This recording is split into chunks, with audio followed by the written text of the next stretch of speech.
Hello guys, কেমন আছো সবাই? আমি Subayu, welcome to my channel. Finally আজ কোথায় চলে এসেছি দেখো। আজ চলে এসেছি আমাদের পাশের গ্রামের মাঝিমা পুজো দেখতে। আর দেখতেই পাচ্ছ কত সুন্দরভাবে এইখানটা সাজিয়ে তুলেছে। এখানে আমি একা আসিনি, আমার সাথে আমার মামার ছেলেরাও চলে এসেছে, মানে আমার ভাইয়েরা। আর এখানে এসে দেখি গোটা গ্রাম আলোকসজ্জায় সেজে উঠেছে। দেখো পুকুর পাড়টা কত সুন্দর লাগছে, এখানে বোটও বসেছে।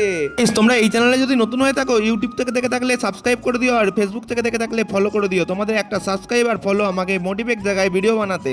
কন্টেন্ট মনিটাইজেশন পেয়েছি বলে তোমরা অনেকেই কমেন্ট করেছিলে, তাই আগের ভিডিওতে তোমাদের নাম নিয়েছিলাম। ওই ভিডিওর মধ্যে একজন কমেন্ট করে লক্ষ্মীকান্ত ক্ষেত্রপাল যে আমার নামটা নিও দাদা, এই যে তোমার নামটা নিয়ে নিয়েছি। এদিকে দেখো গঙ্গা থেকে যারা জল নিয়ে এসছে মায়ের বেদি ধোয়ানোর জন্য, ওই গঙ্গা জল কাঁধে করে নিয়ে নাচতে নাচতে গোটা গ্রাম ঘুরে তারপর গিয়ে মায়ের বেদি ধোয়াবে।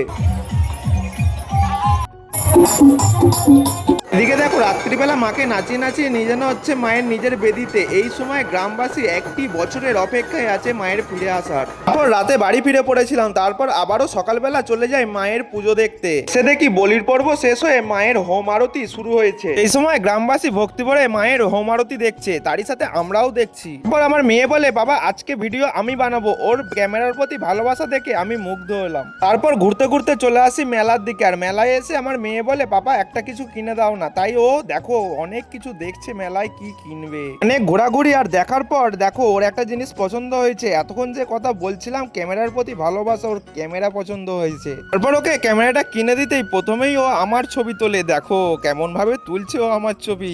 এখন সোশ্যাল মিডিয়া মানেই সবাই ভেবে নেয় যে খারাপ দিক, কিন্তু দেখো সবেরই একটা ভালোও থাকে খারাপও থাকে। কেউ খারাপটা বাঁচে, কেউ ভালোটা বাঁচে। আমার দায়িত্ব আমার মেয়েকে ভালো দিকটাই এগিয়ে দেওয়ার। তারপর কিছুক্ষণ মেলা ঘুরে আবারও চলে আসি আমাদের জগৎজননী মায়ের হোম আরতি দেখতে।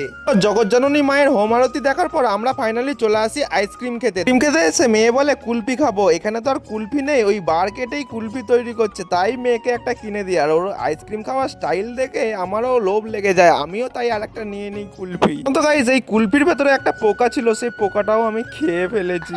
দুঃখ চেপে রেখে আবারও নিয়ে নিয়েছি আরে একটা কুলফি। আমরা ততক্ষণ আইসক্রিম খেতে থাকি। তোমরা গাইস একটা কমেন্ট আর একটা লাইক করে দাও। আজকের ভিডিও এতটুকুনি, দেখা হবে নেক্সট কোনো ভিডিও। ততক্ষণ তোমরা ভালো থেকো, সুস্থ থেকো। বাড়ি এসে দেখি মেয়ের ক্যামেরার ভেতরে এটা কি প্রজেক্টর।